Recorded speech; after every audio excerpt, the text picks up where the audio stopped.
"Ma'am, step away from the vehicle."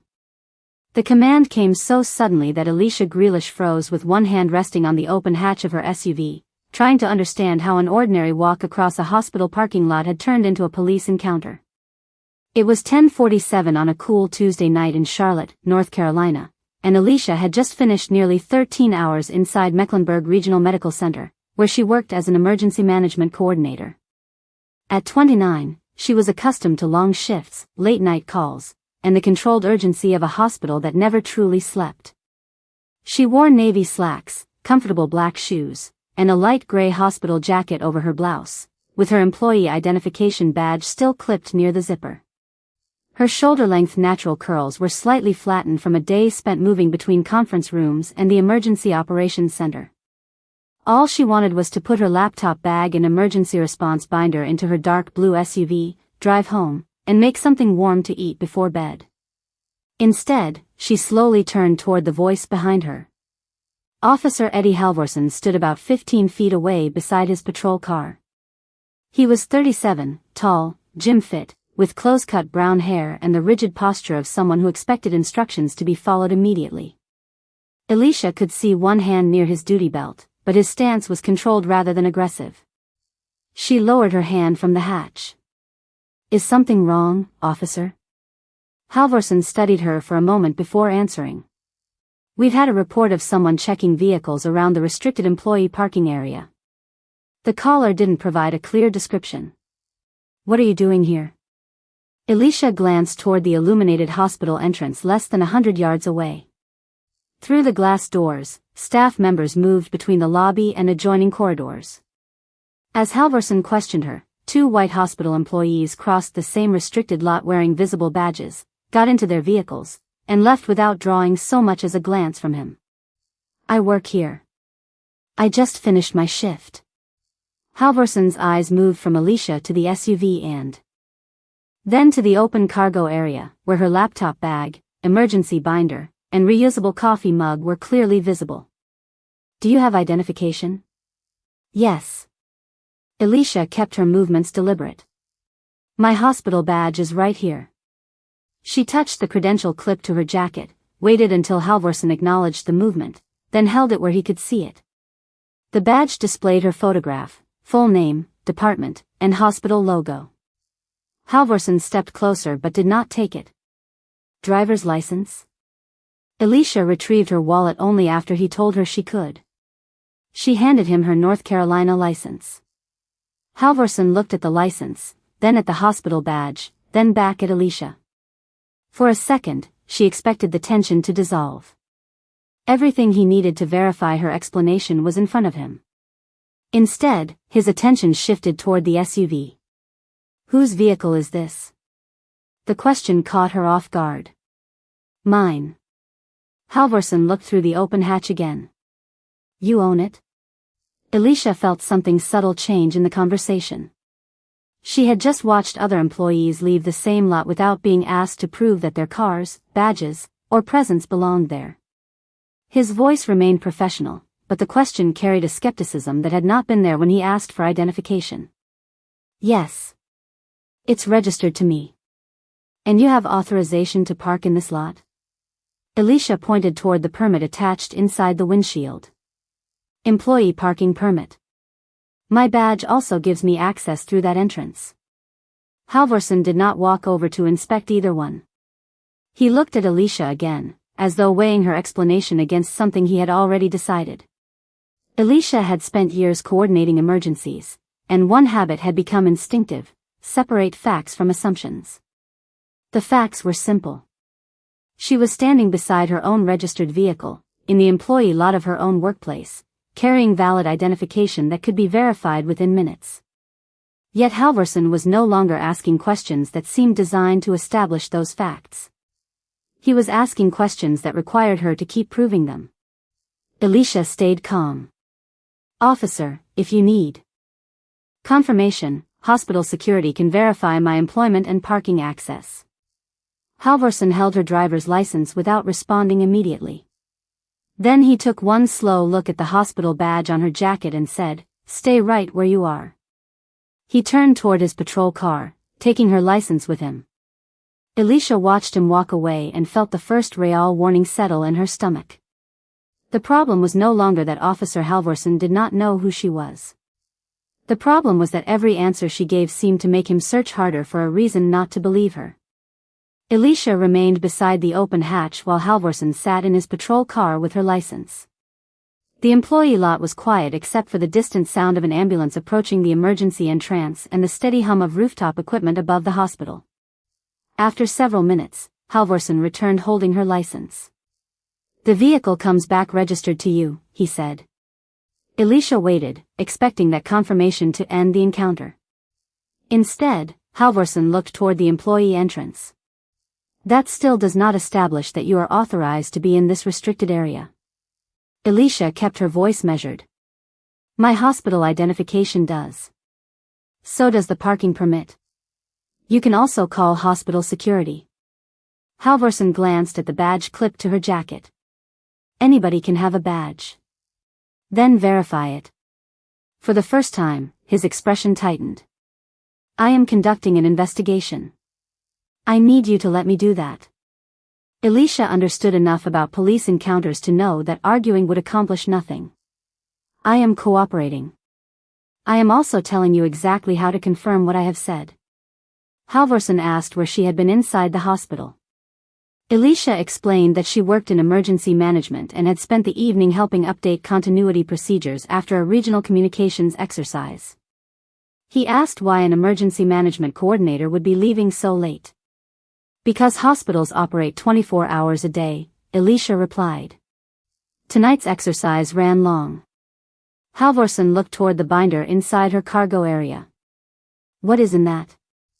"Emergency planning materials and my work. Notes. Do you have anything in the vehicle that does not belong to you?" "No." Alicia felt the questions drifting farther from the original reason for the stop. Then a man wearing a hospital security jacket emerged from the employee entrance roughly 80 feet away. He looked toward Alicia, recognized her, and started across the lot.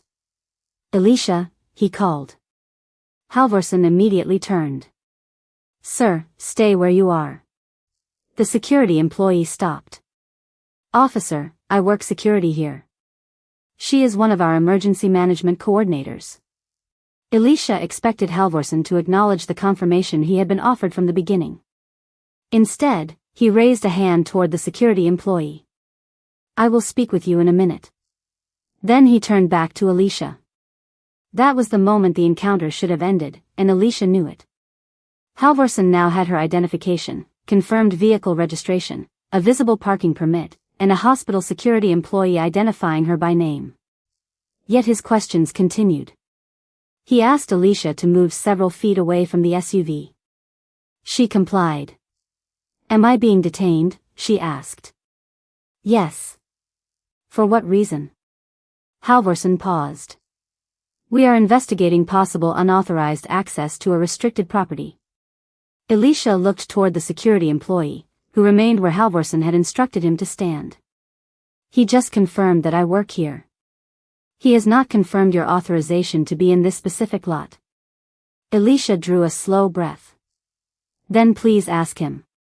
Halvorsen did not. Instead, he returned briefly to his patrol car and spoke over the radio. Alicia could not hear the entire exchange, but she heard her license plate repeated, followed by a confirmation that the vehicle was registered to Alicia Grealish and had no stolen vehicle alert associated with it. When Halvorsen came back, she asked, "Is there anything about my vehicle that is a problem?" "The vehicle is not reported stolen." "Then what exactly are you trying to verify now?" Halvorsen's jaw tightened slightly. "Your presence here."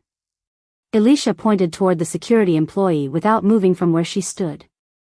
"You have someone standing right there who can verify it." Halvorsen looked at her for several seconds. "You need to stop directing this investigation." "I am not directing anything. I am answering your questions and giving you a way to verify every answer."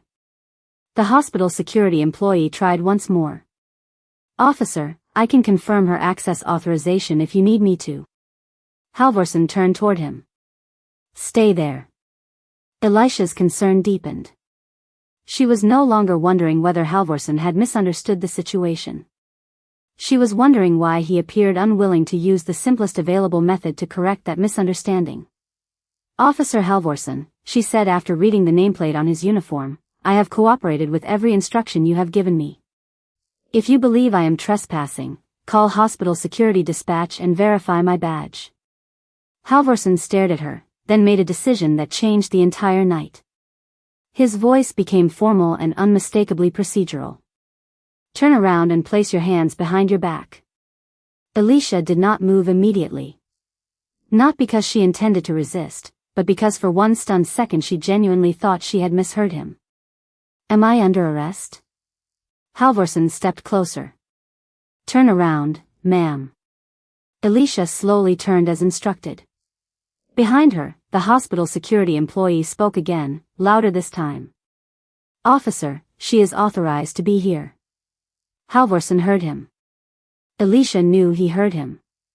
And as she placed her hands behind her back, she realized the most important question was no longer whether anyone could prove she belonged there. It was why Halvorsen was proceeding after someone already had.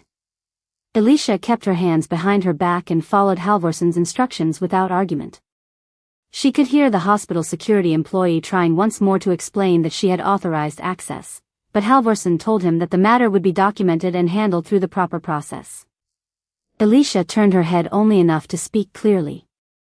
"Please get your supervisor's name and preserve the parking lot video." The security employee nodded. Halvorsen told Alicia to face forward. She did. A few moments later, after completing the necessary steps for the arrest, Halvorsen escorted her toward his patrol car.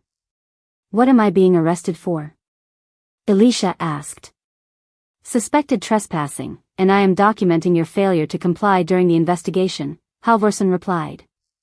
Alicia stopped only when he instructed her to do so beside the rear passenger door. "Which instruction did I fail to follow?" Halvorsen did not answer the question directly. "You can address that during processing." Alicia replayed the encounter in her mind. She had produced identification when asked. She had moved away from her vehicle when instructed. She had remained where Halvorsen told her to stand. She had answered his questions. Even when she challenged his reasoning, she had done so without refusing a command. What unsettled her most was not the arrest itself. It was how quickly a request for verification had become part of the justification for treating her as uncooperative. Before Halvorsen opened the rear door, the security employee called from several yards away. "Officer Halvorsen, I have confirmed her access in our system. Her badge is active. She is authorized for this lot." Halvorsen looked toward him. "Put that information in your incident report." Then he opened the door. Alicia stared at Halvorsen for a second.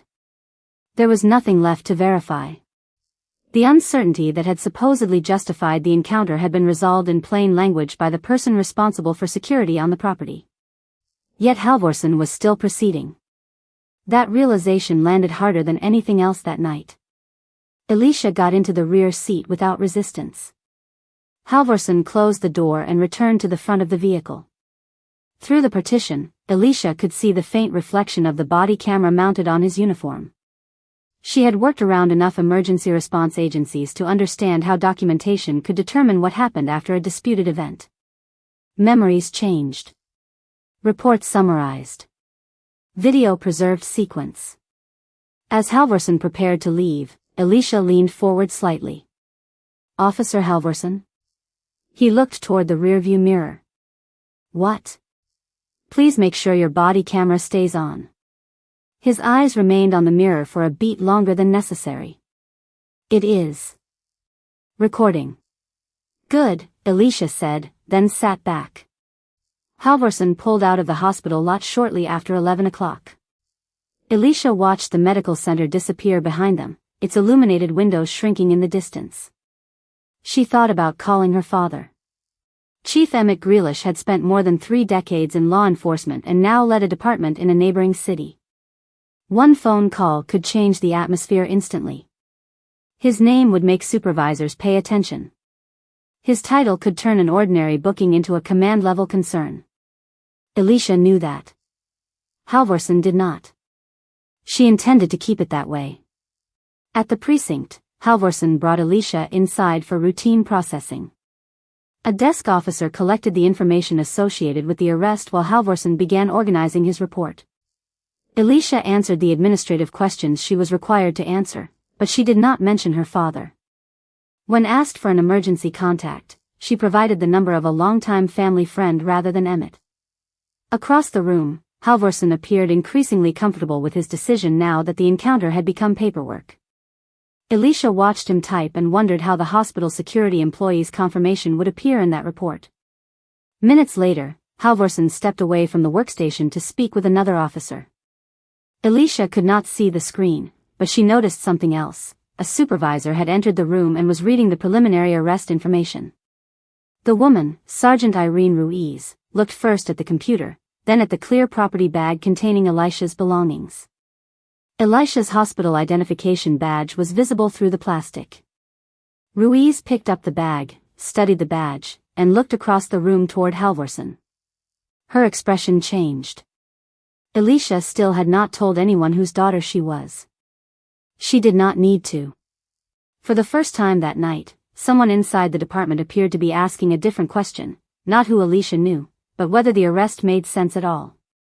Sergeant Irene Ruiz carried the property bag to the workstation where Halvorsen was finishing his preliminary report.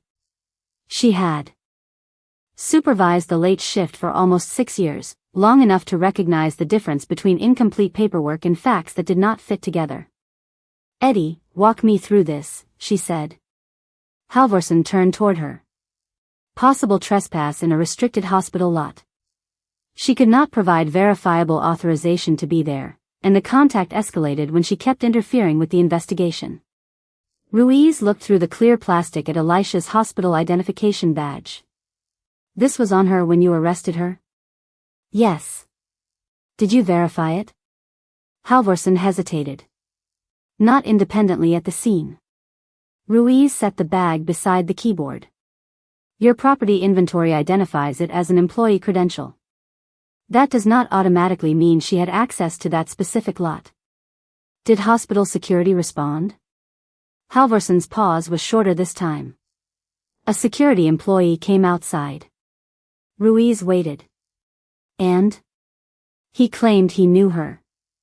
Across the room, Alicia could not hear every word, but she saw Ruiz's posture change. The sergeant was no longer reviewing paperwork casually. She was reconstructing the encounter. Ruiz asked whether the security employee had confirmed Alicia's access before or after the arrest. Halvorsen said the timing had been close and that he would clarify it in the completed report. Ruiz looked at the preliminary narrative on the monitor. One sentence caught her attention: the subject could not provide verifiable authorization to access restricted property. The statement was technically framed around verification, but the property bag sitting beside the computer made it feel incomplete. Ruiz did not accuse Halvorsen of anything. She simply told him not to finalize the report until she reviewed the incident information. That was the first moment Halvorsen's confidence visibly shifted. Meanwhile, Alicia was informed that she could make a telephone call. She was given access to a phone in a quiet processing area and immediately dialed the hospital's overnight administrative office. When the administrator answered, Alicia identified herself and explained only what was necessary. "I need the employee parking security footage from tonight preserved. Beginning around 10:30. Please also preserve my badge access records and the parking authorization connected to my employee profile." The administrator sounded startled. "Alicia, are you all right?" "I am safe. I just need those records preserved before any routine system overwrite. I will contact security operations now. Please document the request and the time you received it." Alicia ended the call. She knew the hospital retained security footage according to established schedules, but preservation mattered when an incident might later be disputed. More importantly, the badge system would show whether she had entered authorized employee areas that evening. Those records did not depend on anyone's memory. Back at the workstation, Ruiz asked Halvorsen another question. "Did dispatch confirm the vehicle belonged to Grealish?" "Yes." "Any stolen vehicle alert?" "No." Any independent indication she was committing another offense? Halvorsen shook his head. The issue was restricted access and her conduct during the stop. Ruiz looked again at his narrative. The explanation was becoming narrower each time she tested it. Alicia was allowed a second brief communication. An officer briefly returned her cell phone from the property bag so she could send a message, then waited while she typed. Dad, I am safe.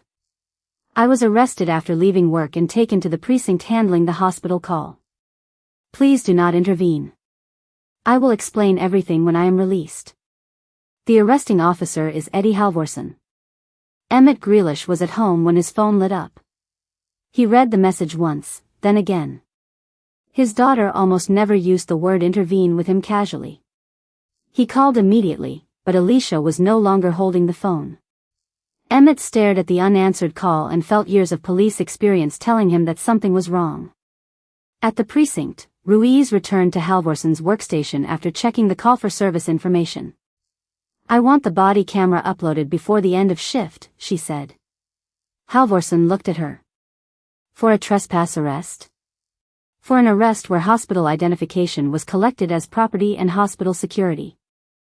Apparently spoke to you at the scene. Halvorsen said nothing. Ruiz turned toward Alicia, intending to ask her directly what the security employee had said. Before she reached her, the desk telephone rang. Another officer answered, listened for several seconds, then covered the receiver and looked toward Ruiz. Sergeant, Mecklenburg Regional Security is calling about Grealish. They say they have access records and video they need preserved for this incident. Ruiz glanced toward Halvorsen. Until that moment, she had been examining an arrest report that seemed questionable.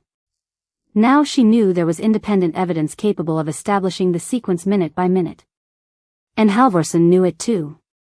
Sergeant Ruiz took the call from Mecklenburg Regional Security herself.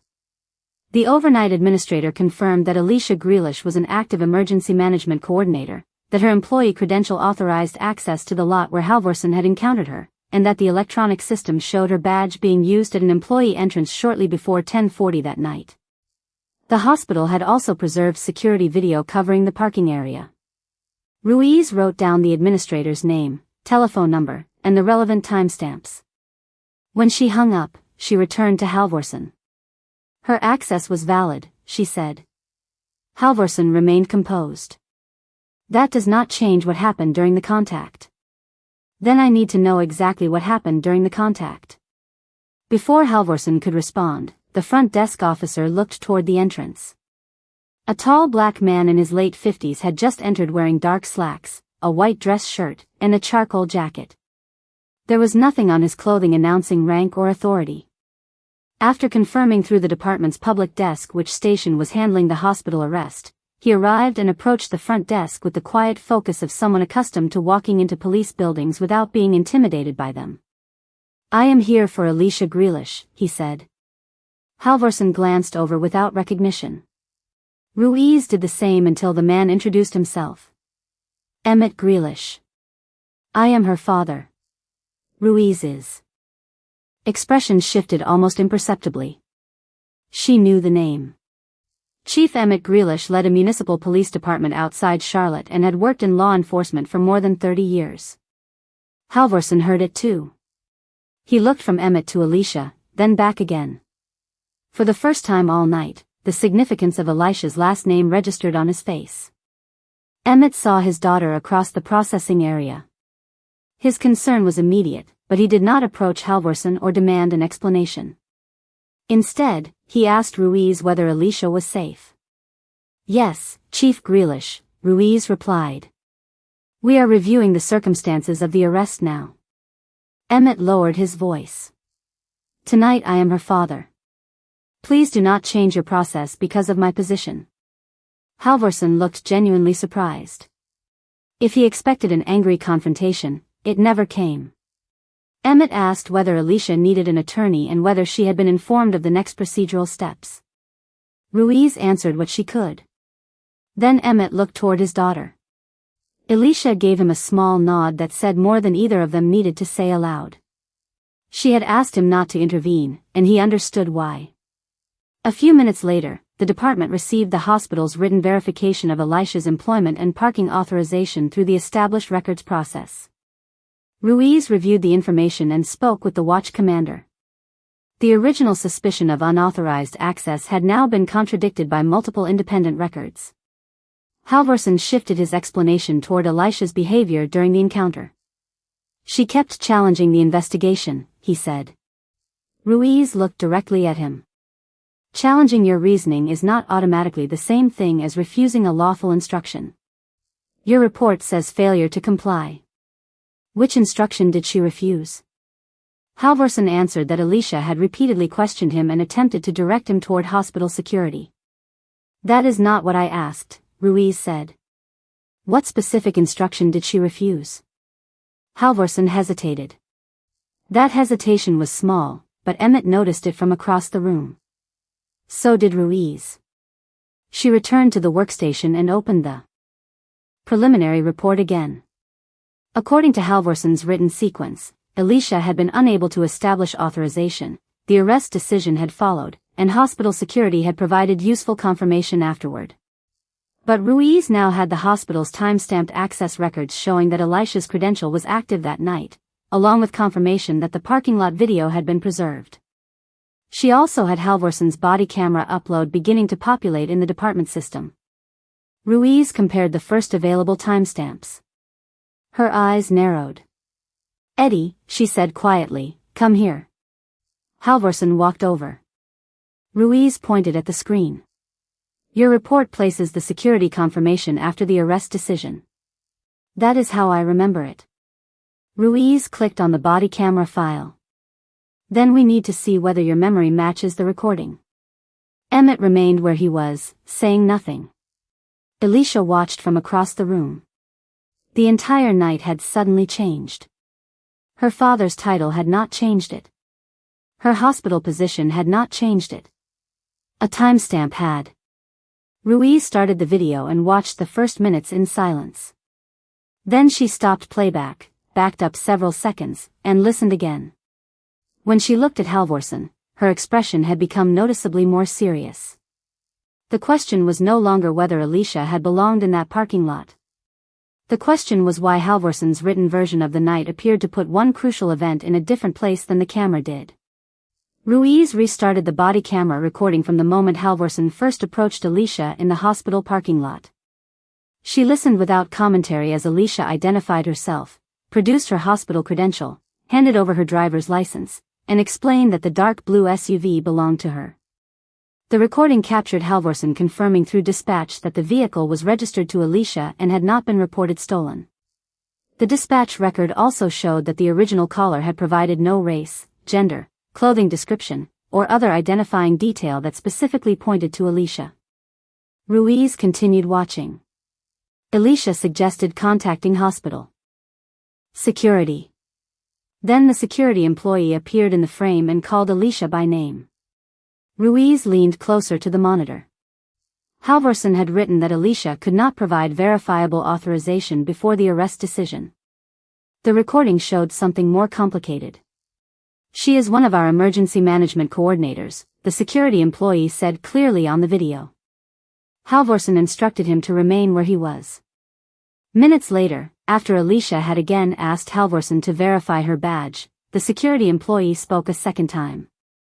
"I can confirm her access authorization if you need me to." Ruiz paused the recording. "That is before you told her to turn around." Halvorsen looked at the frozen image. "I had not independently verified what he was saying." "That may explain why you continued investigating," Ruiz replied. "It does not explain why your preliminary report makes his confirmation appear to happen later." Halvorsen said the report was not final and that he had been reconstructing events from memory. Ruiz accepted that possibility without accepting it as an answer. She resumed playback. The next several minutes were even more important.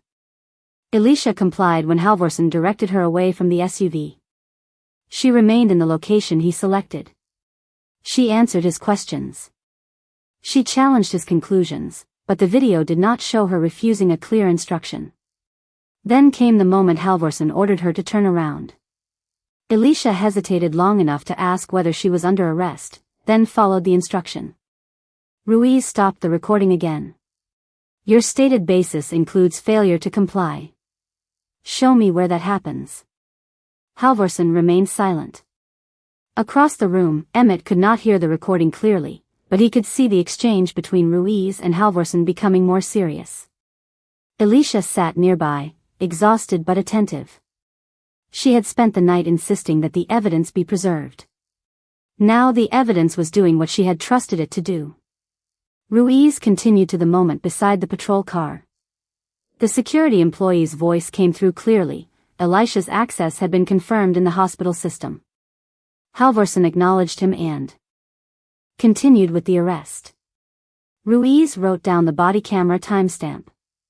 Then she compared it with the hospital's access records and the preliminary report. The sequence was no longer a matter of interpretation. Multiple systems recorded it independently. Ruiz contacted the watch commander and summarized what she had found. The commander came to the workstation and reviewed the relevant portions himself. Neither supervisor rushed to a conclusion about Halvorsen's motives, but both recognized two separate issues: whether sufficient legal grounds existed to continue the arrest once authorization was confirmed, and whether the written account accurately represented what had occurred. Shortly after midnight, the decision was made that Alicia would not remain in custody while those questions were reviewed. The trespassing basis had collapsed under the hospital's verification, and the claimed non-compliance required further examination against the recording. Elisha's personal belongings were returned through normal procedure.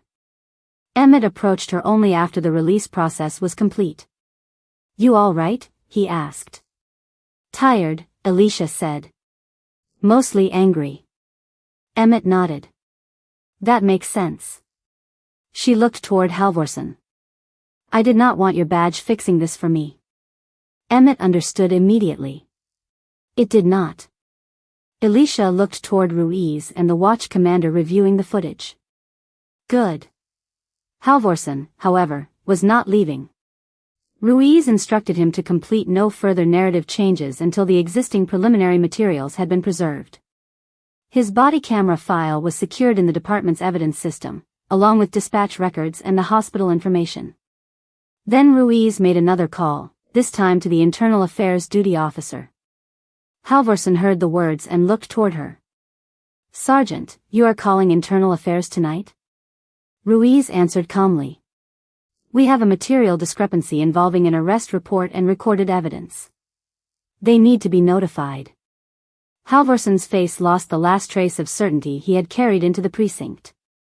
Alicia and Emmett were preparing to leave when the watch commander asked Halvorsen to remain in the building and make his department-issued equipment available for review. Alicia glanced back once before walking through the door with her father. Halvorsen was standing beneath the fluorescent lights, no longer explaining Elisha's behavior. Now other people were examining his. And before the night was over, Sergeant Ruiz would discover that this was not the first time someone had questioned the way Eddie Halvorsen turned an assumption into an official account. By 12:30 in the morning, Alicia and Emmett were driving away from the precinct while Sergeant Ruiz remained inside with the watch commander and the Internal Affairs duty officer. Emmett did not immediately ask his daughter for every detail. He waited until they stopped at a red light several blocks away. You told me not to intervene, he said. I meant it, Alicia replied. I know. Emmett glanced toward her. Why? Alicia watched the empty intersection ahead. Because if they only took this seriously after learning who you are, then nothing about what happened would actually be fixed. Emmett nodded slowly. It was an answer he understood both as a father and as a police chief. Back at the precinct, the Internal Affairs duty officer, Lieutenant Francisco Price, began with the evidence already preserved. He reviewed the dispatch record, Halvorsen's preliminary narrative, the body camera footage, and the hospital's verification timeline. Halvorsen was given an opportunity to explain the discrepancies. He maintained that he had been dealing with an uncertain situation and believed Elisha's repeated questions were interfering with his investigation. Price did not argue with him. Instead, he asked a narrower question. When hospital security told you she was authorized, what specific fact led you to believe she was still trespassing? Halvorsen paused. I was not satisfied that the employee had established the full scope of her access. Price looked at the hospital records. And after he stated that her access had been confirmed in their system? Halvorson said he had already made the arrest decision and believed the remaining issues involved Elisha's conduct. Price turned to the body camera transcript. What specific command did she refuse? Again, Halvorson had no immediate answer. That silence mattered because the review was no longer centered on whether Halvorson had made an imperfect decision under pressure. It was centered on whether the reasons he later documented were supported by the evidence available at the time. Ruiz then asked Price to look at Halvorson's complaint history. No previous complaint had resulted in a sustained finding of misconduct, and Ruiz was careful not to treat an allegation as proof. But 2 older complaints caught her attention. In one, a black driver had claimed Halvorson continued questioning him after his registration and identification resolved the original concern. In another, a store employee said Halvorson had described her as uncooperative after she repeatedly asked why she was being detained. Both cases had lacked enough independent evidence to establish exactly what had happened. The similarities were not proof of a pattern, but they were enough to justify a broader review. Then Ruiz saw her own name on one of the files. 2 years earlier, she had been the supervisor who reviewed the second complaint before it was closed for insufficient evidence. She stared at the screen longer than Price expected. I remember this one, she said quietly. The complainant had been a black woman working a closing shift at a retail store. Halvorson had believed she might be connected to a suspicious person call near the property. Her manager later confirmed she belonged there. With no usable exterior video and no clear contradiction in the available documentation, Ruiz had approved the finding that the allegation could not be substantiated. At the time, the decision had seemed procedurally defensible. Now she was reading Halvorson's language again with fresh attention. Uncooperative. Evasive. Unable to establish authorization. The words were not identical to Elisha's report, but the structure felt uncomfortably familiar. Ruiz did not claim that the older case proved racial bias. The evidence did not support that conclusion by itself. What it did support was reopening the question of whether Halvorson had repeatedly allowed early assumptions to shape how he interpreted later information. Price requested the complete files for both complaints. Meanwhile, Emmett received a call from a command official informing him that an administrative review was underway. Emmett made his position clear. Do not include me in the disciplinary decision. I am Elisha's father, and I lead another department. Handle your officer according to your policies and your evidence. The official agreed. Before ending the call, Emmett added, if the evidence matters only because she is my daughter, then we have learned nothing. At the precinct, Ruiz was still examining the older complaint when she noticed an attachment that had never been available during her original review, a legacy dispatch archive connected to the incident number that had become searchable after the department's communication system migration. It contained a time-stamped communication that could potentially be compared with Halvorson's old narrative. She called Price back to the computer. You need to see this. What had begun as a review of one questionable arrest was widening into something neither of them had expected, and for the first time Ruiz had to confront the possibility that the system had been warned about Halvorson before Elisha ever met him. Lieutenant Price pulled the archived dispatch record onto the screen while Ruiz opened the report from the older complaint beside it. The record did not prove every allegation the complainant had made 2 years earlier, but it revealed something the original review had never been able to test. Halvorson's narrative stated that the store manager confirmed the employee's identity only after Halvorson had completed the detention and begun documenting the encounter. The dispatch archive showed the manager's confirmation had been relayed several minutes earlier. Ruiz read both timestamps twice. This should have been available when I reviewed the complaint, she said. Price shook his head. The archive was migrated from the old communications system last year. It was not attached to the complaint file then. Ruiz understood the distinction. She had not deliberately ignored evidence. She had made a decision. Without evidence that had only become retrievable later. Still, the discovery unsettled her. In Elisha's case and in the older store incident, Halvorson's reports appeared to place information that weakened his original suspicion later in the sequence than independent records did. That did not establish motive, and Price refused to jump beyond what the evidence could support. But it was enough to expand the administrative investigation. By shortly after 2 in the morning, the watch commander had been briefed on both cases. Halvorsen sat in a separate office waiting while supervisors reviewed the situation.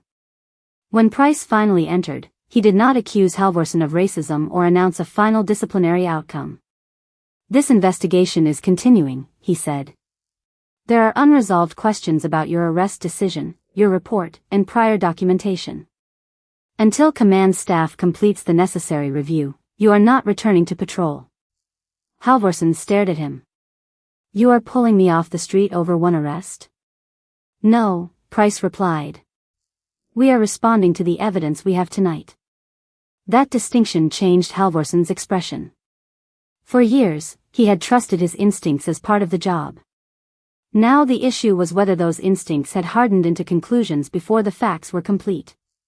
Shortly before 4, the department's on-call command official authorized Halvorsen to be temporarily relieved of police powers pending formal administrative review. The decision was not a finding of guilt. It was a protective administrative action while questions involving an arrest and official documentation were investigated. Ruiz delivered the instruction herself. Halvorsen stood beside a desk in the supervisor's office as she explained what department-issued items had to be surrendered under policy. He removed his badge and placed it on the desk, followed by the other required equipment. For several seconds, nobody spoke.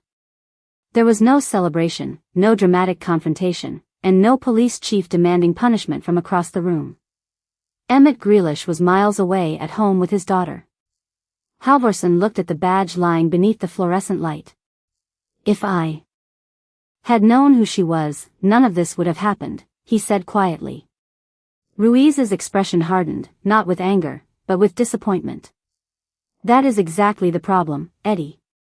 Halvorsen looked up. Ruiz continued. "It should not have mattered who her father was." The words landed harder than any accusation. Alicia had been entitled to the same careful verification if Emmett Grealish had been a mechanic, an accountant, or someone Halvorsen had never heard of. By the time pale morning light began appearing over Charlotte, Halvorsen left the building without police authority and with formal instructions concerning the ongoing investigation. His badge remained behind. But the story did not end with him. Later that morning, Ruiz called Alicia personally. She explained only what she was permitted to share. Halvorsen had been removed from enforcement duties while the department conducted a formal review, and investigators would need Alicia's full statement. Alicia listened quietly. "What happens to the older complaints?" she asked. Ruiz paused. Alicia had not been told about them. "Why are you asking that?" "Because when someone refuses to reconsider an assumption that strongly, I doubt it starts overnight." Ruiz looked toward the old file still open on her desk. "They are being reviewed." Alicia thanked her and ended the call. Ruiz remained seated, staring at her own signature on the complaint she had approved 2 years earlier. Halvorsen had surrendered his badge before sunrise, but Ruiz was beginning to understand that accountability could not stop with the person who wore it. If the department wanted to prevent another night like Alicia's, someone would have to examine why the earlier warning signs had never become visible as a pattern. And this time, Ruiz knew exactly where that examination had to begin.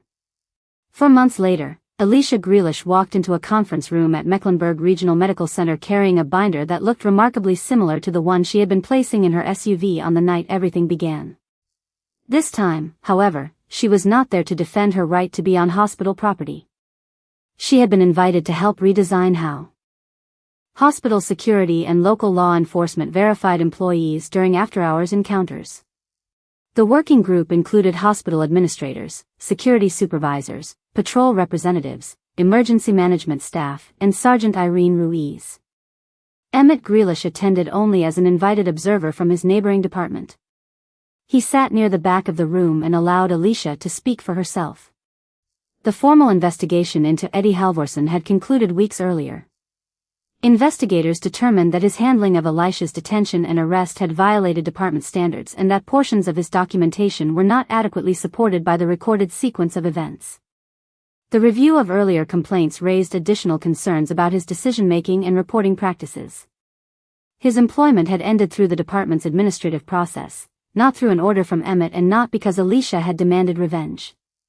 Alicia had never asked for either. What mattered more to her was what happened next. The hospital introduced a 24-hour verification line allowing officers to confirm employee credentials without relying on assumptions about who appeared to belong in restricted areas. The police department also changed how related complaints were flagged for supervisory review, making it easier to identify recurring concerns that might otherwise look insignificant when examined separately.